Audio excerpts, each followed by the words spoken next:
आर्य समाज का सदस्य बन गया वो आर्य नहीं है, आर्य वह है जो भी कोई श्रेष्ठ व्यक्ति है वो सब आर्य है। तो वेद का मंत्र एक बोलिए आप मेरे साथ, ओम विश्वानि देव सविता सुरिनानि आसुवा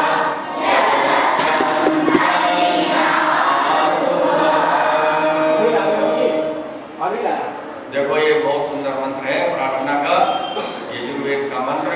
इसमें क्या प्रार्थना की गई परमात्मा से, हे परमपिता परमात्मा, पहले परमात्मा का गुण कथन किया गया। किसी से कुछ मांगने जाए तो सबसे पहले उसकी प्रशंसा करनी पड़ती है। आप तो बड़े परमात्मा हैं, आप तो बहुत अच्छे व्यक्ति हैं, आप तो शुभ कार्यों में दान करते रहते हैं, उसकी 10 प्रकार से बड़ी बड़ाई करें, उसके बाद देना पड़ेगा।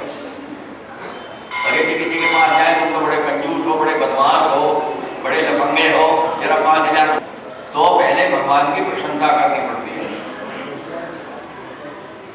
तो इस मंत्र में भी पहले भगवान की प्रशंसा की गई, भगवान को बताया गया बेटा। देव किसे कहते हैं, देव निरुक्तात्वा द्यू स्थानो भवती थीवा, यह देवता सर देव जो स्वयं प्रकाशित है, प्रकाशमान स्थान में रहता है, दूसरों को प्रकाशित करता है, और जो देता ही देता है वह देवता कहलाता है। तो इसका अर्थ क्या हुआ कि जो दूसरों को देता ही देता है वह क्या है, देवता, और जो देता नहीं है कुछ भी और लेता ही लेता है वह क्या हुआ, वह देवता। देवता का उल्टा देवता। आप मंदिर में जाते हो, तुम तो मूर्ति पूजा करती हो, जब कल करोगी तो उस पर जो कुछ रखोगे सब रखे रखेगा, कुछ तो उल्टा नहीं देगा, देगा कुछ नहीं देगा, तो वो क्या हुआ, लेवता हुआ, देवता नहीं हुआ लेवता। आज से क्या हो गया वह, क्योंकि गुरु के ज्ञान के बिना तो विद्या आती नहीं। अब तुम अज्ञान में उसे अपने आप समझते रहे कि वो तो देवता है, लेकिन आज तुम्हें गुरु ने बता दिया कि जो देता है वह तो देवता, और जो लेता है वह देवता। तो वह आज से क्या हो गया, उन्हें कहना तुम लेवता हो,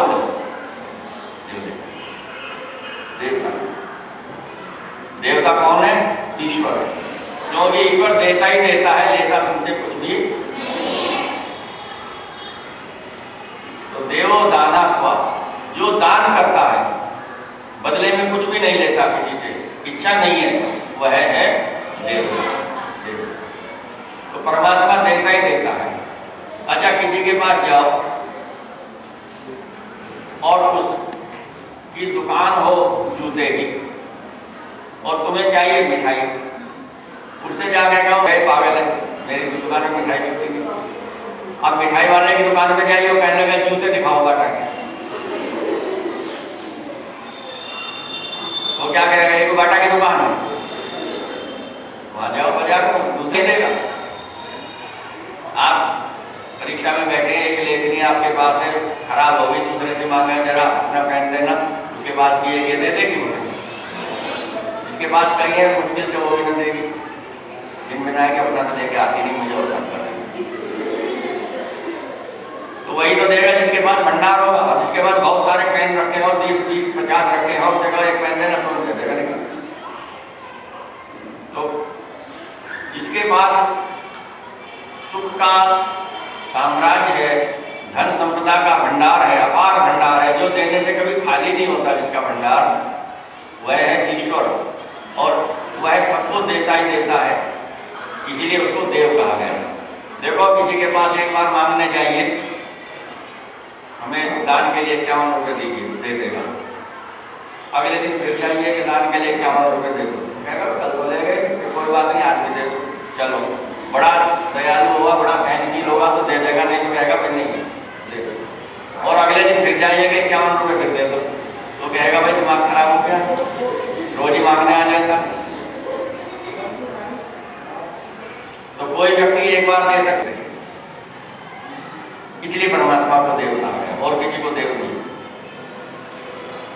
निरुक्तकार के ऋषि की परिभाषा। उसके बाद दान करेगा तो थोड़ा बहुत किसी दूसरों को दे देगा, अर्थात सबको नहीं देगा, कुछ ही लोगों को देगा, सीमा है उसकी देने की। एक को दे देगा, दो को दे देगा, लेकिन परमात्मा को देखो ना, उसका कोई घर का है ना, कोई अपनी पत्नी है ना बच्चा है, कुछ नहीं, लेकिन वह क्या करता है, वह सबको देता है। जो कोई उसे मानता है उसे भी देता है, जो उसे गाली देता है उसे भी देता है, वो सबको देता है। और हमें भी देता है, यहाँ से दूसरे नगर वाले से भी देता है, पूरे देश के लोगों को देता है, पूरे विश्व के लोगों को देता है, सबको अन्न देता है, भोजन देता है, वायु देता है, जल देता है, प्रकाश देता है, जीवन देता है, सबको देता है। कोई उसे माने चाहे कोई उसे नहीं माने, उसको देने में कहीं कोई पक्षपात नहीं है, इसलिए परमात्मा को देव। आज आप समझ जाएंगे कि देव का कौन है। जो आपके घर में ऑलरेडी मूर्ति रखी है उसे जरा मांगना, कुछ जो कुछ दे दिया, आज मांगना जाकर, मना नहीं करना है, आप जाइए उसे मांगना कि लाओ 4 लड्डू दे दो, कुछ नहीं देगा। वो तो प्रकाश भी नहीं दे सकता, दीपक जलाओगे तो प्रकाश होगा, नहीं तो अंधेरे में बैठा रहेगा। और चाय की बूंद लगाओगे तो उसको मिलेगा, नहीं तो भूखा ही बैठा रहेगा। धोखा लाती थी, भगवान को नहला रही हूँ, बोले जब तुम लोग उसी भगवान को नहला रहे हो, भगवान तुम्हें कैसे नहलाएगा, कैसे खिलाएगा, कैसे सुलाएगा, कैसे जगाएगा, तुम्हें को भगवान आया कोई अब ठीक। और एक बात ध्यान रखना, सबको देता है और सब कुछ देता है, आयु देता है, प्राण देता है, ऐसा सुंदर शरीर देता है, शरीर को चलाने के लिए वायु, भोजन, अन्न, फल, फूल कितने दिए, कोई गिनती नहीं कर सकता। संसार में कितने प्रकार के फल हैं, कितने प्रकार की सब्जियां हैं, कितने प्रकार के फूल हैं, कितने प्रकार के वृक्ष हैं, पता नहीं कितने। हमारी दृष्टि से तो असंख्य, परमात्मा की दृष्टि से संख्य है, ये तो पता है, परंतु हम तो गिन ही नहीं सकते कितने प्रकार के फल हैं। 2, 4, 10 फलों के नाम लेंगे थक जाएंगे, चुप हो जाएंगे, लेकिन आगे आप जाएंगे, दूसरे नगर में जाएंगे, दूसरे देश में जाएंगे और प्रकार के फल हैं। विदेशों के ऐसे ऐसे फल आ रहे जिनको देखा नहीं, सुना नहीं। लेकिन मेरा बेटा एक फल लाया, उसने कहा इसे खा के देखे, ये स्विट्जरलैंड से आया। हमने कहा भाई इसमें क्या विशेष बात है, ये तो ऐसा है जैसे टमाटर हमारे हैं, अब जो नए किस्म का टमाटर चला है लाल, इतना मीठा था, इतना मीठा फल खाया, इतना रसीला, कुछ पूछो ही नहीं, बहुत ही स्वादिष्ट। बना देंगे शलजम, बना दे, आलू बना दे, नहीं बना, कुछ नहीं बना। लेकिन परमात्मा ने सब जगह सब व्यवस्था करके इसीलिए हमसे सब कुछ हो रहा। तो इसलिए आज से आप समझ लीजिए देवता कौन है, एक परमेश्वर केवल देव, ठीक। और फिर आपने एक चीज सुनी होगी कि 33 करोड़ देवता, सुना? कई लोगों ने सुना होगा, हमारे तो 33 करोड़ देवता, 33 कोटि देवता है। इसमें भ्रांति हो गई। कोटि शब्द का अर्थ करोड़ भी होता है, कोटि शब्द का अर्थ प्रकार भी होता है, भेद भी होता है। किस कोटि का व्यक्ति है तो वहां करोड़ थोड़ी, वहां अर्थ है किस प्रकार का व्यक्ति। उनसे लड़ाई झगड़ा भी करते हैं, ऐसे भी देवता है। कौन कौन थे देखो, सबसे पहले माता देवता, दूसरा पिता देवता, तीसरा गुरु या आचार्य देवता, चौथा अतिथि देवता और पांचवा जिसका विवाह हो गया उसकी पत्नी देवता और पत्नी का पति देवता। कितने हो गए? 6 हो गए। तीनों, माता 1, पिता 2, गुरु 3, अतिथि 4, सती 5 और पत्नी 6। और मैं तो 5 बता रहा। पति कितने हो गए? अब पति गिनना शुरू करें तो फिर अपना स्थान हट जाएगा, पत्नी का हो गए ना 5। ये 5 बेटा जीवित देवता होते हैं, ये देते सुख देते हैं, इसलिए इनका सदैव सम्मान करना चाहिए। माता का कभी अपमान नहीं करना चाहिए, पिता का कभी अपमान नहीं करना चाहिए, गुरु का कभी अपमान नहीं करना चाहिए, पत्नी का नहीं करना चाहिए, पत्नी को पति का कभी अपमान नहीं करना चाहिए। कोई भी स्थिति आ जाए लेकिन अपमान किसी का इनमें से नहीं करना। कभी भी माता का, पिता का, गुरु का, पति और पत्नी का, अतिथि का जो घर आया उसका अपमान नहीं करना। तो जो इसका सम्मान करता है, इनकी सेवा करता है, परमात्मा उन पर कृपा करते हैं और उनको जीवन के सब सुख प्राप्त। और जो इनका अपमान करता है उसको सब सुख प्राप्त होने के बाद भी सारे दुख प्राप्त। इसलिए प्यारे बच्चों, कभी पिता, गुरु, अतिथि का अपमान नहीं करेंगे। और जब तुम बड़ी हो जाओगी, तुम्हारा विवाह हो जाएगा, तो अपने पति का भी अपमान मत करना। जीवित देवता होते हैं 5, आपको समझ में आ गए? 5 जीवित देवता होते हैं, 33 अन्य देवता होते हैं। दिव्य शक्ति देने वाला जो देव है वह कौन है? एक परमपिता परमात्मा, जिसको ईश्वर, परमेश्वर, भगवान आदि नामों से पुकारा जाता है, वह सब देवों का भी देव है। इसलिए केवल एक परमेश्वर सबको शक्ति देता है, उसी की उपासना करनी चाहिए। एक ईश्वर को छोड़कर जो निराकार है, सर्वशक्तिमान है, अजर अमर अभय नित्य पवित्र सृष्टि करता है, उस ईश्वर को छोड़कर अन्य किसी वस्तु की व्यवस्था रखते हैं, उन्हें कि मूर्ति पूजा करना महापाप है। पाप नहीं, महापाप है। ये गहरे अंधेरे की खाई है जिसमें गिरकर व्यक्ति चकनाचूर हो जाता है और फिर कभी उससे निकल लेगा वो ओम सब नहीं बोलना नहीं है। ओम जो है सब वेद शास्त्र मंत्रों का सबका आधार और सबका सार क्या है? ईश्वर का सर्वोत्तम नाम हो, उसका उच्चारण करना, उसी का जप करना, उसी का ध्यान करना और उसी का ज्ञान करना। ओम के में 3 अक्षर है, एक आ है, एक ऊ है, एक मां है। लिखोगे, लेकिन लिखने से पहले ओम का ध्यान करना परीक्षा में। ऐसा नहीं कि जय माता दी, हरे हरे हरे राधे, ये सब बकवास है, कुछ नहीं। क्या जप करना? 3 बार ओम का उच्चारण करके तो परमात्मा से प्रार्थना करना, परमात्मा परीक्षा में मुझे सब याद आ जाएगा, सब याद आ जाएगा। इधर उधर नकल मत करना इसकी। ठीक, तो तुम्हें क्या करना? केवल एक ईश्वर को देव मानना, उसकी भक्ति करना और 5 जीवित देवताओं को देवता मानना, माता, पिता, गुरु, अतिथि, पति और पत्नी। ठीक, और 33 अन्य देवता हैं संसार के, इनमें जड़ और चेतन दोनों आगे। इस प्रकार से प्यारे बच्चों, अपने जीवन में अंधविश्वास और पाखंड से बचो और केवल एक ईश्वर की उपासना करो।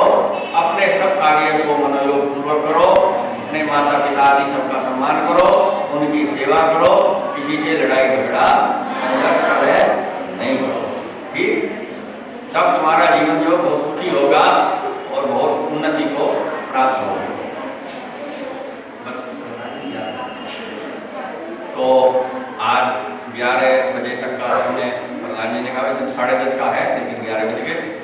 तो बहुत बहुत शुभकामनाएं, सब बच्चों को बहुत बहुत आशीर्वाद, आप सबका बहुत बहुत धन्यवाद। अब प्रधान जी के शरण में रहेंगे। धन्यवाद आचार्य जी। बच्चों भी आपने बहुत ही सुंदर व्याख्या आचार्य जी की परम और शंकर भगवान की मूर्तियां बना करके या कैलेंडर रख के उनकी हम पूजा करते हैं। मगर आपने देखा होगा कि भगवान शिव भी आंख बंद करे हुए बैठे हैं, वो भी किसी की उपासना कर रहे हैं। और रामचंद्र जी रोज यज्ञ करते थे, कृष्ण जी भी संध्या करते थे, यज्ञ करते थे, वो भी उपासना करते थे एक परमात्मा की, वो है ओम। तो आचार्य ने आपको ओम की उपासना करने के लिए बताया। सब रविवार का दिन है, आपकी छुट्टी नहीं है कल भी, आपको सबको सुबह सत्संग में आना है और आपको प्रसाद मिलेगा, जैसे कल भी मिला और आज भी मिलेगा। आप लोग कल भी सब आएंगे। रात्रि में अपने माता पिता को भी लेके आइए। 7:30 बजे से कार्यक्रम शुरू होता है और 9:30 बजे तक होता है। आपको बड़े अच्छी जानकारी यहाँ पे मिलेगी वेदों के बारे में, परमात्मा के बारे में। और आप कहीं भी किसी मंदिर में जाए, आपको लोग डराएंगे, धमकाएंगे कि भूत चिपट जाएगा। यहाँ आर्य समाजवाद से किसी को भूत नहीं चिपटता, किसी आर्य समाजवाद में भूत नहीं चिपटा। तो सुनो तुमने किसी आर्य समाज को भूत चिपटा है, और बाकी लोग भूत चिपटते रहते। क्यों चिपटते हैं? क्योंकि वो डरा देते हैं, तुम्हारे मन में भय पैदा कर देते हैं। इसलिए आप आर्य समाज में आएंगे तो कभी भूत आपके पास नहीं आएगा, भूत से भाग जाएगा। तो आप कल भी आइएगा सुबह और आज रात्रि में 7:30 बजे से 9:30 बजे।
सुगन्धिं पुष्टिवर्धनम् उर्वारुकमिव बन्धनान् मृत्योर्मुक्षीयमामृतात्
हम लोग प्रतिदिन संध्या करते हैं वेद मंत्रों से, और उन मंत्रों का जप करने के बाद हम में से कितने लोगों की समझ में उसका अर्थ आता है, ये बहुत महत्वपूर्ण बात है सोचने की। मंत्रों का जप तो हमने कर दिया, लेकिन उन मंत्रों में अर्थ क्या लिखा है ये हमको पता होना चाहिए। पुस्तकों में लिखा है, संध्या याद है, कंठस्थ भी, तो हमने वे 19-20 मंत्र जप दिए और हमने समझ लिया हमारी तो संध्या हो गई। लेकिन हमें ये पता नहीं कि हमने उन मंत्रों में कहा क्या, तो उसका लाभ क्या हुआ कि हमको वेद मंत्र याद हो गए और परमात्मा का ध्यान भी हमने किया, परंतु उसमें आनंद नहीं। जैसे भोजन तो किया, पेट भी भर गया और आनंद नहीं था, भूख भी शांत हो गई, बस ऐसा ही है। और हम लोग तो ओम का उच्चारण भी ऐसा करते हैं जब बुलाना चाहते हैं, हवन करते हैं, स्वाहा का उच्चारण भी ऐसा करते हैं जैसे कि निपटाओ बस चले, आनंद के साथ उसको नहीं करते, आनंद के साथ गाना चाहिए। आपका तो नाम ही आनंद है, आप तो खूब आनंद उठाते हैं। आपके मेरे नाम में थोड़ा सा अंतर है। आपका आनंद हटा दे, मेरा वेद हटा दे तो बराबर हो जाए। अब मेरा नाम रखना सार्थक रहा या नहीं है ये निर्णय आप करेंगे, ठीक। आज आपको हम संगीत में संध्या कराएंगे, पूरा वेद मंत्रों का ज्ञान क्या है आप आज अवश्य देखिए। संगीत में संध्या आपने आज तक नहीं की, कभी नहीं की होगी, किसी ने भी नहीं की होगी, ये मैं दावे के साथ कहता हूँ, अभिमान के साथ नहीं, सत्य दावे के साथ कहता हूँ। क्यों? उस पर किसी ने अनुसंधान ही नहीं किया संध्या पर बैठ करके, सबने अर्थ लिखने का प्रयास किया, इस पुस्तक से लेके उस पुस्तक में लिख दिया, उस पुस्तक से लेकर के इसमें लिख दिया, अर्थ चाहे किसी की समझ में आए चाहे नहीं आए। आप एक काम करना, कल संध्या की जितनी पुस्तकें हैं आपको मिल सके इकट्ठी करना, बड़े से बड़े विद्वान की, और फिर उनका अर्थ पढ़ना, ठीक। और उसके बाद मेरी ये पुस्तक रखना, ईश्वर उपासना विधि 5 मिनट, किसी भी एक मंत्र का जो जटिल से जटिल मंत्र हो उसका अर्थ उसमें पढ़ना ध्यान से, फिर इसमें पढ़ना, फिर आप निर्णय करना कि कौन सा समझना। अर्थ लिखे गए अपने अनुसार, जबकि अर्थ लिखना चाहिए पाठक के अनुसार, जो पाठक की समझ में आवे वह अर्थ लिखना चाहिए, वह अर्थ नहीं लिखा गया, इतना जटिल लिखा गया कि मेरी भी समझ में नहीं आता। मेरी भी समझ में अनेक मंत्रों का अर्थ नहीं आता, उसके कारण मुझे इनके अर्थ लिखने पड़े सरल। और पूरे संध्या हवन को पंचमहायज्ञ को हमने काव्य रूपांतरित किया संगीत में, और वो सब क्या किया, हुआ अब आप देखें और आपको बहुत आनंद आएगा, ये मेरा विश्वास है।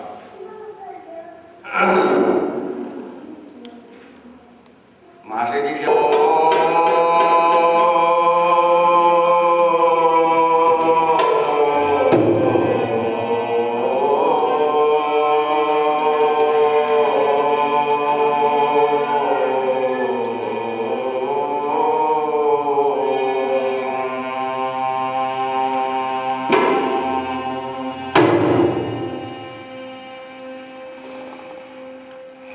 परमेश्वर प्राण विधाता, दुख दूर करने वाले, सुख स्वरूप सभी भक्तों को सब सुख के देने वाले।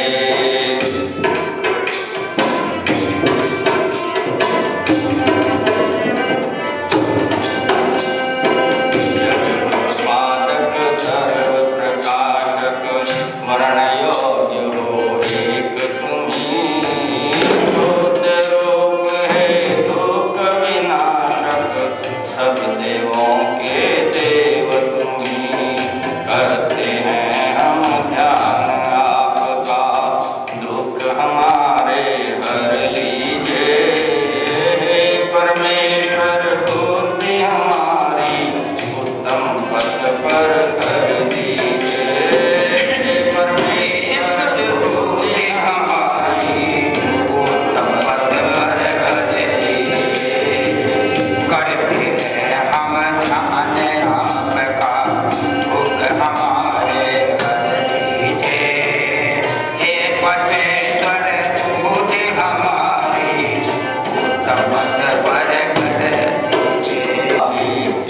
सभी सुखों को पूर्ण करो, शुभ इच्छाएं जो भी मन में, हे परमेश्वर पूर्ण करो।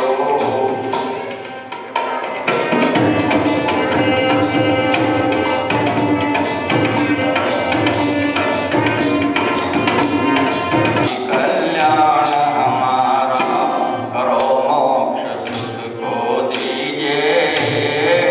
परमेश्वर इस जीवन में हम पर सुख वर्षा कीजिए। परमेश्वर इस जीवन में हम पर सुख वर्षा कीजिए। हमें परमेश्वर इस जीवन में सुख वर्षा कीजिए। मैं चुप हो जाए। ओम प्राण है, प्राण है, ओम चक्षु, सब अंगों का स्पर्श करते हैं। देखो कितनी सुंदर बात उसमें लिखी, बहुत ही सुंदर है। क्या कह रहे हैं हम, जब इसे आप गाया करेंगे आनंद आ जाएगा, समझ में आती जाएगी एक एक चीज। सब मंत्रों का मंत्र भाग हम नहीं बोल रहे हैं। मेरी जिह्वा वाणी भगवान, दो चीज है हमारे साथ, वाक वाक। वाक पहला जिह्वा के लिए, फिर जो वाणी से उच्चारण करते हैं कैसी हो। मेरी जिह्वा वाणी भगवान, बलशाली यशवान रहे, प्राण हमारे और नासिका, बलशाली यशवान रहे।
देखने में समर्थ हो, पहली बात, लेकिन देखें किस तरह से, पवित्र भाव से।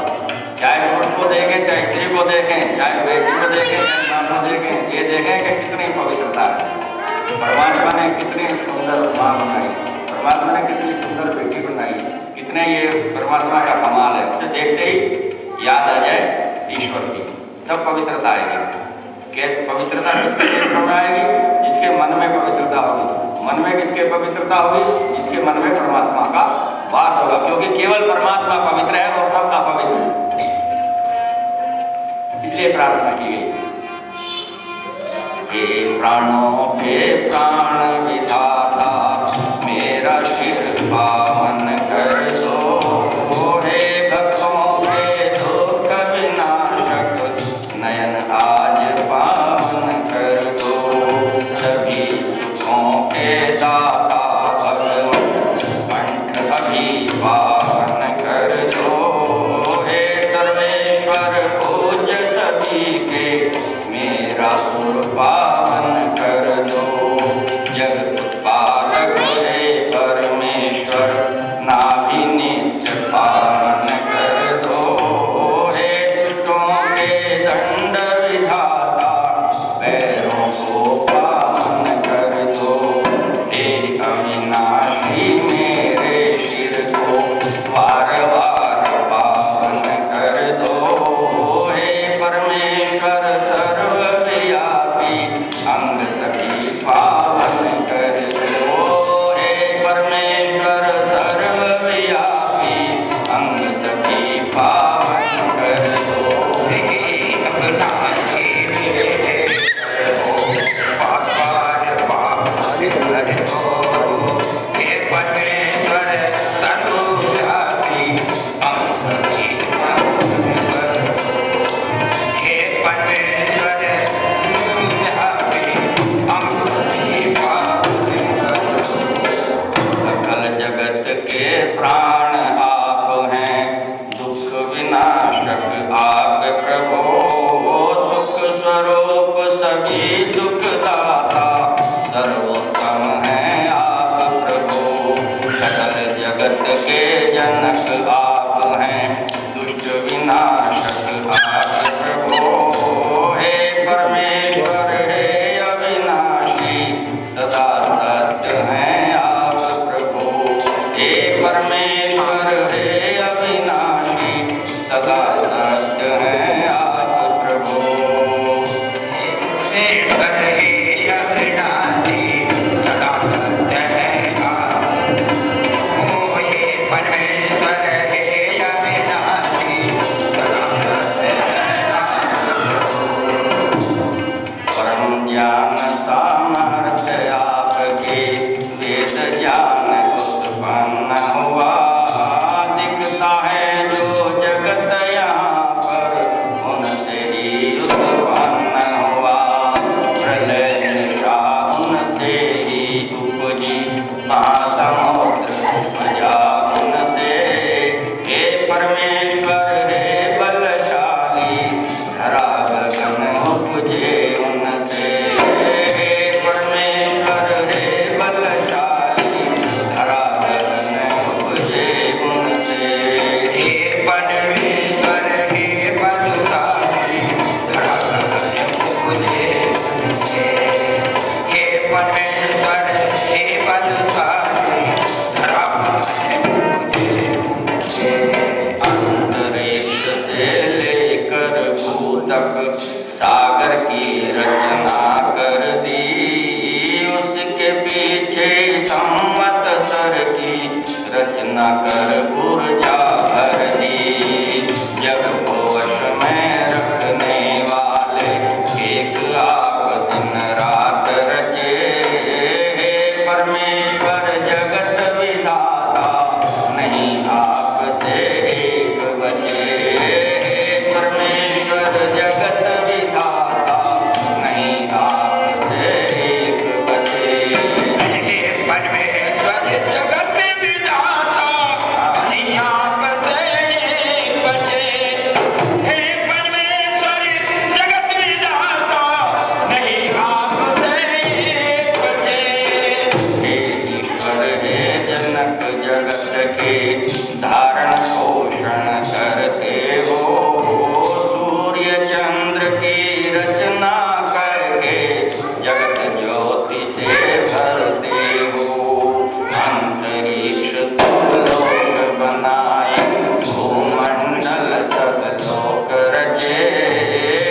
परमेश्वर पूर्व कल्प की भांति आपने सभी रचे। हे परमेश्वर पूर्व कल्प की भांति आपने सभी रचे। हे परमेश्वर पूर्व कल्प की भांति आपने सभी रचे। हे परमेश्वर पूर्व कल्प की भांति आपने सभी रचे। विश्वदेव हे सर्वव्यापी, सभी सुखों को पूर्ण करो। शुभ इच्छाएं जो भी मन में, हे परमेश्वर पूर्ण करो। सभी भांति कल्याण हमारा करो, मोक्ष को दीजिए। हे परमेश्वर इस जीवन में हम पर सुख वर्षा कीजिए। हे परमेश्वर इस जीवन में हम पर सुख वर्षा कीजिए। हे परमेश्वर इस जीवन में हम पर सुख वर्षा कीजिए। हे परमेश्वर इस जीवन में हम पर सुख वर्षा कीजिए। ज्ञान स्वरूप जगत के स्वामी, रक्षक बंधनहीन सदा। पूर्व दिशा जो आगे मेरे, उसके स्वामी आप सदा। रवि किरणों वा नियम आपके, बाण तुल्य रक्षा करते। ज्ञान और प्रकाश दिखाकर सभी आज्ञा तम हरते। प्रभु आपके सभी गुणों को नमस्कार हम करते हैं। स्वामी रक्षक दुष्ट विनाशक, नमस्कार हम करते हैं। द्वेष भाव जो रखता हमसे, हम भी जिससे रखते हैं। हे परमेश्वर दोनों को ही न्याय आपके रखते हैं। हे परमेश्वर दोनों को ही न्याय आपके रखते हैं। हे परमेश्वर दोनों को ही न्याय आपके रखते हैं। हे परमेश्वर दोनों को ही न्याय आपके रखते हैं। हे इंद्र हे जग के स्वामी, जग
तुल्य प्रभु ने करो। प्रभु आपके सभी गुणों को नमस्कार हम करते हैं। स्वामी रक्षक दुष्ट विनाशक नमस्कार हम करते हैं। द्वेष भाव जो रखता हमसे हम भी जिससे रखते हैं। हे परमेश्वर दोनों को ही न्याय आपके रखते हैं, न्याय आपके रखते हैं, न्याय आपके रखते हैं। हे परमेश्वर दोनों को ही न्याय आपके रखते हैं। शांतिदायी है जग स्वामी रक्षक आज प्रभु आप सदा। उत्तर में जो दिशा हमारे उसके स्वामी आप सदा। बिजली जैसी सभी शक्तियों द्वारा रक्षा सदा करो। मूल्यवान जीवन रक्षा हित बाण तुल्य प्रभु ने करो। प्रभु आपके सभी गुणों को नमस्कार हम करते हैं। स्वामी रक्षक दुष्ट विनाशक नमस्कार हम करते हैं। द्वेष भाव जो रखता हमसे हम भी जिससे रखते हैं। हे परमेश्वर दोनों को ही न्याय आपके रखते हैं। हे परमेश्वर दोनों को ही न्याय आपके रखते हैं। हे परमेश्वर दोनों को ही न्याय आपके रखते हैं। हे परमेश्वर दोनों को ही न्याय आपके रखते हैं। सर्वव्यापक है जग स्वामी रक्षक हो प्रभु आप सदा। नीचे है जो दिशा हमारे उसके स्वामी आप सदा। हरे वृक्ष हैं ग्रीवा जैसे उनसे रक्षा सदा करो। सभी दोष और दुख नाशहित बाण तुल्य प्रभु ने करो। प्रभु आपके सभी गुणों को नमस्कार हम करते हैं। स्वामी रक्षक दुष्ट विनाशक नमस्कार हम करते हैं। द्वेष भाव जो रखता हमसे हम भी जिससे रखते हैं। हे परमेश्वर दोनों को ही न्याय आपके रखते हैं। हे परमेश्वर दोनों को ही न्याय आपके रखते हैं। हे परमेश्वर दोनों को ही न्याय आपके रखते हैं। हे परमेश्वर दोनों को ही न्याय आपके रखते हैं। सदा ऊपर है जो दिशा हमारे उसके स्वामी आप सदा। आप बहुत सी वर्षा करते उनसे रक्षा सदा करो। वर्षावारी ज्ञान सुखों की गोबान तुल्य प्रभु ने करो। प्रभु आपके सभी गुणों को नमस्कार हम करते हैं। स्वामी रक्षक दुष्ट विनाशक नमस्कार हम करते हैं। द्वेष भाव जो रखता हमसे हम भी जिससे रखते हैं। हे परमेश्वर दोनों को ही न्याय आपके रखते हैं। हे परमेश्वर दोनों को ही न्याय आपके रखते हैं। हे परमेश्वर दोनों को ही न्याय आपके रखते हैं। हे परमेश्वर दोनों को ही न्याय आपके रखते हैं। अंधकार से दूर सनातन सुख स्वरूप रहने वाले। हे सर्वोत्तम देव प्रकाशक जगत जन्म देने वाले। प्राप्त हुए हम आज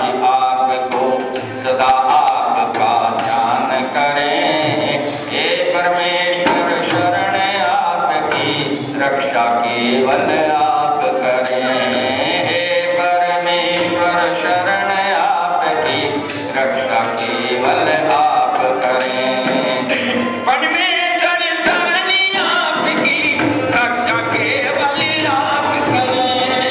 हे परमेश्वर शरण आपकी,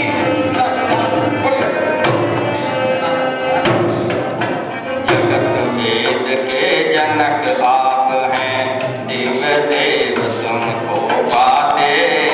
वेद ऋचाएं नियम जगत के, ज्ञान आपका करवाते।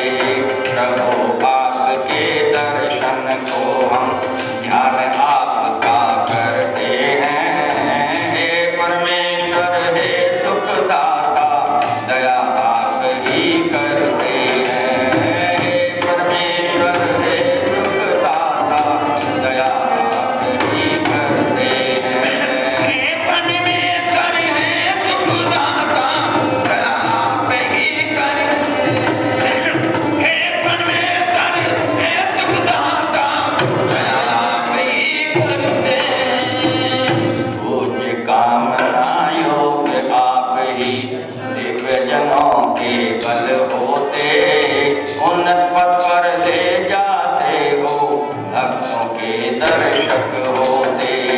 अंतरिक्ष दो भूमि लोक को निर्मित कर धारण करते। जगत प्रकाशक सत्य आप हैं, जड़ चेतन जीवन भरते। जगत प्रकाशक सत्य आप हैं, जड़ चेतन जीवन भरते। सत्य आप हैं, जड़ चेतन जीवन भरते। जड़ चेतन जीवन भरते। सबके दृष्टा आप एक हैं, दिव्य जनों के हितकारी। विद्यमान नित सब जग व्यापी, शुद्ध रूप सब सुखकारी। 100 वर्षों तक देखें जग को, 100 वर्षों तक जिया करें। 100 वर्षों तक सुने वेद को, पढ़ें और उपदेश करें। 100 वर्षों तक नहीं दीन हो, स्वस्थ रहें सुख भोग करें। सम्मानित हो जिए जगत में, दुख दासता दोष हरें। 100 वर्षों के पीछे भी हम इसी भांति नित जिया करें। हे परमेश्वर हे सुखदाता, ध्यान आपका किया करें। हे परमेश्वर हे सुखदाता, ध्यान आपका किया करें। हे परमेश्वर हे सुखदाता, ध्यान आपका किया करें। हे परमेश्वर हे सुखदाता, ध्यान आपका किया करें। हे परमेश्वर प्राण विधाता, दुख दूर करने वाले।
हितैषी दुख विनाशक नमन आपको करते हैं। मंगल करता मोक्ष प्रदाता नमन आपको करते हैं। हे परमेश्वर वार वार हम नमन आपको करते हैं। हे परमेश्वर वार वार हम नमन आपको करते हैं। हे परमेश्वर वार वार हम नमन आपको करते हैं। हे परमेश्वर वार वार हम नमन आपको करते हैं। यह है संध्या का काव्य रूपांतरण। ये किसी और का नहीं, ये मेरा केवल। मुझे विश्वास है आपको अच्छा लगा। आनंद आया तो हाथ उठा के दिखाओ, जिसे जिसे आनंद आया, सबको आनंद आया। आपका बहुत बहुत धन्यवाद। यदि आपको आनंद आया तो मेरा श्रम सफल। यदि आनंद नहीं आया तो वो श्रम बेकार, उससे क्या फायदा। आज आपको ऐसी ऐसी चीज सुनाएंगे कि आपने सुनी नहीं होगी कभी।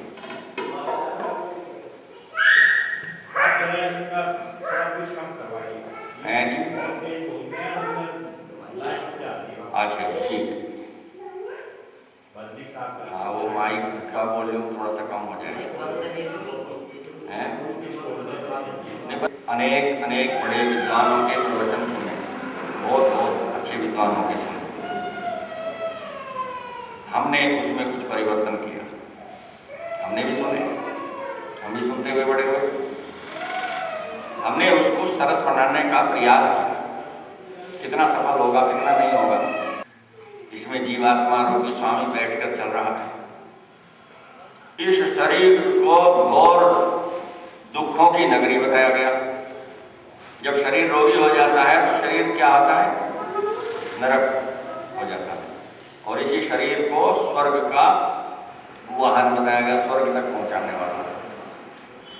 लेकिन इस शरीर में रहता कौन है? स्वर्ग तक जाता कौन है? शरीर तो जाता नहीं। जाता कौन है? इसमें बैठा रहने वाला स्वामी। और इस शरीर को एक और चीज बताया गया, पिंजरा।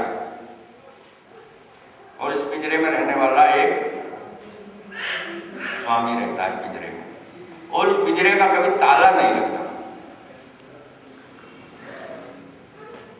सामान्य पिंजरे में एक दरवाजा होता है, उस पर भी ताला लगता है। इसमें 9 दरवाजे बनाए परमात्मा ने, सबके दरवाजे खोल दिए, कहीं ताला नहीं। और फिर भी वे जो अंदर रहने वाला स्वामी है, पक्षी है, वो उड़ नहीं सकता। उड़ेगा उसी दिन जिस दिन उसको आदेश होगा कि अब उड़ जाओ, तब उड़ेगा। कई वर्ष पूर्व दैनिक हिंदुस्तान में एक छोटा सा लेख छपा। उसका शीर्षक था तोते उड़ जाना। तो मैं तो साहित्य का शिक्षक हूँ, प्राध्यापक हूँ, और भावुकता भी कुछ अधिक ही है मेरे अंदर। तो मैं तो उसको तुरंत ग्रहण करता हूँ। ये क्या है? तोता उड़ जाना, तोते उड़ जाना। वो देखा एक सज्जन ने, वो छोटा सा लेख था, उसमें लिखा कि जब मैं छोटा था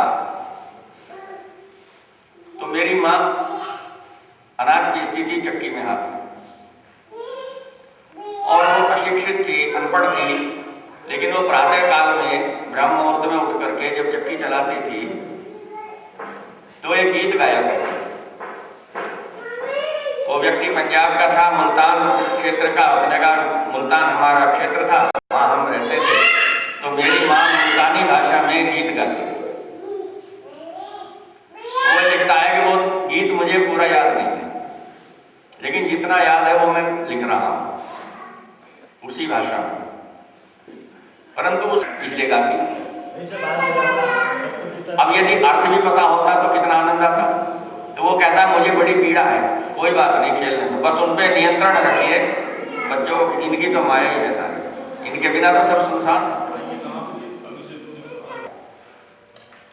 तो वो गीत टूट टूटा फूटा के मुझे याद है उतना मैं लिख देता हूँ, इसका सही अर्थ क्या है ये मुझे खुद नहीं पता है।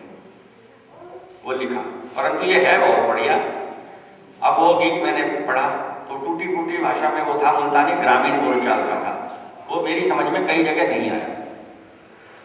तो मैंने जो अच्छी पंजाबी जानते थे लोग, जैसे मान लो ग्रोवर साहब आते हैं, तो ऐसे व्यक्ति से पूछा इसका क्या अर्थ है, तो वो मुल्तानी भाषा को जो थोड़ा जानते हैं तो उन्होंने बताया इस शब्द का यह देख, तो शब्द ऐसा था जो समझ में नहीं आया। तो मैंने पूछ करके फिर और टूटी फूटी लय में था, उसकी लय ठीक नहीं थी, ग्रामीण उसमें था, तो मैंने कहा कि इसे मैं लिखूंगा, इसका जो भाव है गीत का ये मैं लिखूंगा और इसी लय में लिखूंगा जिस लय में ये मुल्तानी भाषा में गीत है। तो ईश्वर ने से मैंने प्रार्थना की और ईश्वर मेरी सब प्रार्थना सुनते हैं। जब भी मैं कोई रचना लिखता हूँ ईश्वर से प्रार्थना करता हूँ, ईश्वर मुझे सद्बुद्धि देते, मैं उसे लिख देता हूँ। तो एक दिन मेरे मस्तिष्क में वो सब चीज आ गई थी और वो मैंने लिखा।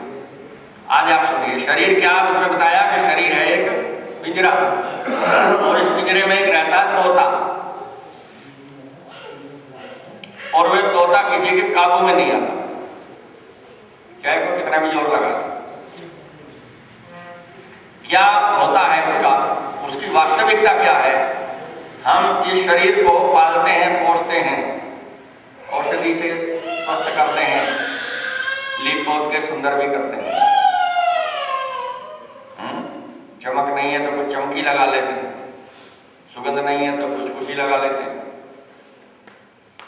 लेकिन यदि ईश्वर की भक्ति करें, प्रतिदिन यज्ञ करें, सूक्ष्म और सर्वोत्तम भोजन करें, सूक्ष्म और सर्वोत्तम दोनों शब्द ध्यान रखें, समय पर करें, प्रसन्न रहें, हानि लाभ जीवन मरण जो हो रहा है सब परमात्मा की कृपा है, ये सोच करके उसे सहन कर लें, तो फिर जीवन में सुख आ जाएगा, दुख रहेगा नहीं।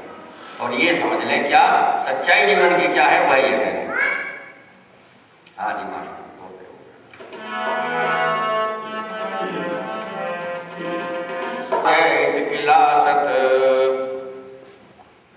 हे जीव, तेरा जो जीवन है ये पीपल के पत्ते पर टिका हुआ है। पीपल का पत्ता देखा आपने? कभी स्थिर नहीं रहता, हवा बंद हो जाती है पर वो हिलता रहता है। इसी तरह से जीवन जो है अस्थिर है, उस पर वास है तेरा। इसलिए क्या कर, सबको भुला करके उस परमपिता परमात्मा को याद कर, सुख प्राप्त करने का एक यही उपाय है और कुछ भी नहीं है। ये याद रखो कि जीवन नश्वर है, हमें छोड़ना है। हाँ,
यदि आप नहीं गाएंगे तो मैं भी नहीं गा पाऊंगा इसे। हाँ, इसमें ये इस गीत एक दिन देवे पूरा धोखा, यह तोता है बड़ा अनोखा, एक दिन देवे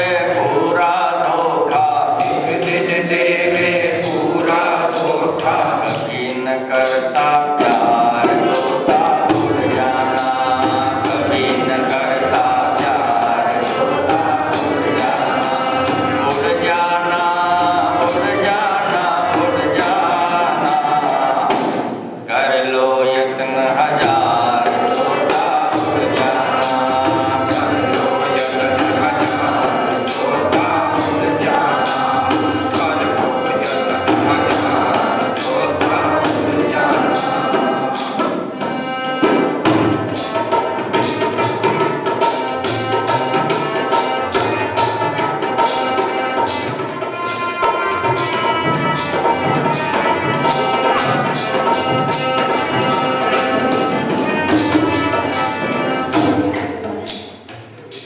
यार तोता उड़ जाना, कर लो यत्न हजार तोता उड़ जाना, उड़ जाना, उड़ जाना, उड़ जाना, कर लो यत्न हजार तोता उड़ जाना, कर लो यत्न हजार तोता उड़ जाना, उड़ जाना, उड़ जाना, उड़ जाना, कर लो यत्न हजार